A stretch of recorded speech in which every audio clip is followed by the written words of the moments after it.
Hey guys, what's up? Jared here, Dex and Dice, Ramblings of an LGS owner, with a small little response video to Kevin at Gone Rogue Gaming. No shade. This is no shade, okay?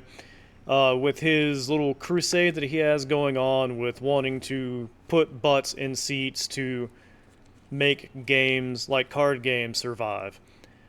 I understand where he's coming from. I can see the logic behind why he's wanting to try it, but I don't think it's going to end up the way that he wants it to or the way that he has it in his head. Like most things, they don't end up that way. And I'm speaking from experience because he is in a small town just like I'm in a small town. Um, there's not enough people, even in the little cities around me, there's not enough people to consistently put butts in seats to see if this is going to work out the way he thinks it is. And it's not necessarily like my other video where it's the whole butts in seats do not correlate to sales or whatever it was, which is true. It doesn't. You can have a packed house and still have a crappy sales day. Everyone knows this. Bigger LGSs know this. They can host events and still either make the same amount of money that they would have on a normal day, maybe an extra couple $100 or less. It just depends on what happens, right?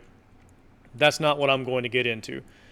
My thing with this is that with there only being so many people for him to pull from to have communities for MTG, One Piece, DBZ, Digimon, whatever he wants to do, because I know he's One Piece is a focus for him right now. Anyways, I don't think that there's enough players for him to cultivate a community like that to keep it going the way he thinks it's going to happen, because you're going to end up probably pretty successful for the first month or so of having your new locals or whatever it's going to be, whatever your focus is going to be, right? I believe, and this is from what I have witnessed here at my own shop and from talking to other shop owners as to what kind of eventually happens, is that you're going to start with 12 and you're going to end with 6. You know? You're eventually going to cycle through a pecking order of sorts to where everyone's going to know who the best player is. Everyone is going to know who the wallet warrior is. Everyone's going to know X, Y, and Z. And that's going to get enough people to just stop coming to where you're going to end up being like, well, why am I holding this event for 4 people, 6 people? 6 is okay, but 4 people, or 3 people, or whatever it might dwindle down to. There's going to be a breaking point somewhere in that little honeymoon period, which could be a month, could be 2 months, could be 2 weeks, it could be 3 months. I don't think he's going to have an actual good baseline of data to go by unless he sticks to his guns like he says he's going to do and do this little personal crusade for 6 to 8 months. I am curious to what his local group for those games are going to end up being. Is it actually going to be worth his time and effort that he put into trying to make this happen? Because it's been my experience that it's not necessarily the players that make a game survive in your store. Do they help? Absolutely, they help. But there's an unsung group of people that everyone knows exist. You acknowledge them, but you don't, right? And that's the ones that just come in, buy the product, and just go right back out the door and go play with their friend group at the kitchen table, or they just collect and they're never going to play. I believe that there's enough of those kinds of players and collectors that will rotate and keep a game going better than people who play the game will. I know that seems a little contrary, but just someone coming in and seeing two people playing, we'll say, Force of Will or something, as the first game came to my head, sorry, doesn't mean that they're going to come back and be a third. And then another person is going to come in and see it, and then they're going to be the fourth, and so forth, and so forth, and so forth, right? There's no guarantee anything like that is going to happen. There's actually probably a decent probability that it's not going to happen like that. Getting players in there is a good idea. I understand where he's coming from. I see the logic, but I don't necessarily, just from personal experience, see it going to the finish line the way that he seems to think that it's going to do. And like, it's admirable because we're kind of trying to do the same thing too, but without the actual hopes of like the games. The game's actually churning a huge financial impact into the shop, because I know that's kind of where he wants to go with it too, because he's the business owner. You want to make money off of stuff that you're doing. So like, I understand where he's like, if I can increase all attendances of all of my stuff to get butts in seats, I'm going to increase the revenue. That's not necessarily going to happen either. However, I will say he has that large enough Patreon to where he can just give this a try anyway. I mean, we're going to try it too without a huge Patreon, but like, his time and effort and all that good stuff going into this endeavor won't be as wasted as ours will be, I guess, is what I'm getting at. Just because he has something to like financially back it up if it fails miserably, and he just drops most things, or it just becomes stagnant. Like, I'm going back around full circle to where I believe that's what's going to happen, because it's happened here multiple times and it's happened everywhere else that I've tried to get something new going, to where it'll be cool in the gang for like 4 or 6 weeks, and then it gets stagnant and people stop coming. And I guess you can incentivize people to come with like, oh, here, pay your $5 and you'll get $15. Thought that was UPS again.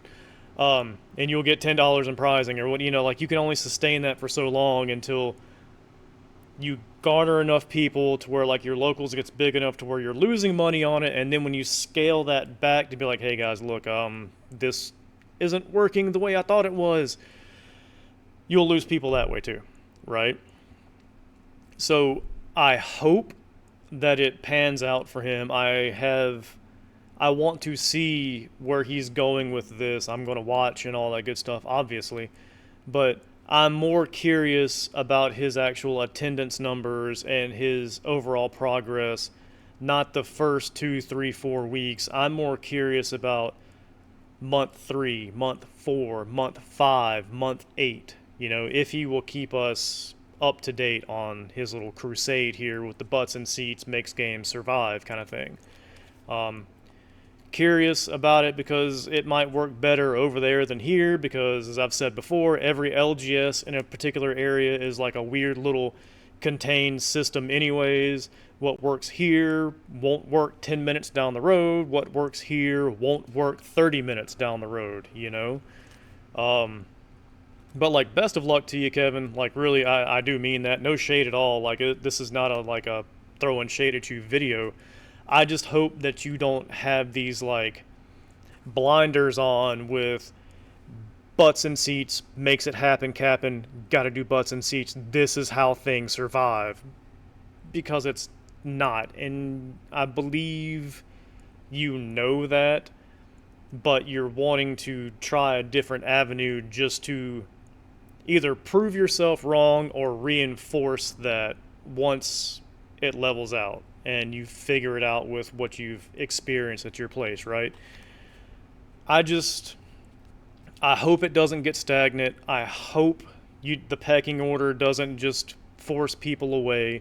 I hope you don't drop from fucking 16 to 4 people at like month 5 or whatever, I hope you don't over incentivize people to come and hang out and do stuff to where you're blowing through prize support or whatever you might have at an alarming rate, and then once you scale it back, you drop people because you're not giving them $20 worth of free shit for their $5 or $10 entry, you know?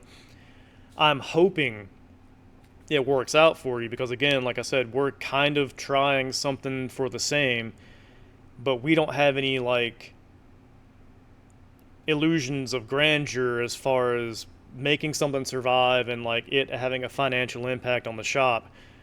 Our goal is mainly, and I hate to put it this way, but it is mainly just optics, right? It's mainly just, hey, there's people here. It's not a dead card shop Monday through Thursday. You know, there's people that come in and do stuff. Yay. Well, it's not really dead on Tuesdays, Wednesdays, or Thursdays because of One Piece, Yu-Gi-Oh, and Pokemon. So, well, we're not a dead card shop. It just depends on the time that you come in, right? Anyways, I hope that it does pan out because, you know, I'm going to watch your stuff to see if maybe I can use some of your stuff to help do what we need to do here with ours, right? But again, man, no shade. I really hope that it doesn't stagnate and just peter out and die. But I'm not overly optimistic about it either, and I don't think you really are either. Again, I think you know that just having the butts and seats does not necessarily mean success. I think you just are hoping to be proven wrong, or you need a physical, real-world reminder that that's not the case, you know? And, yeah. Anyways, you guys have a good one. I'll talk to you later. Life is not a dick. You don't have to take it so hard. Sometimes the dick does win, though, and you're a trash can, not a trash can't. I'll talk to you guys on the next video, and have a good one.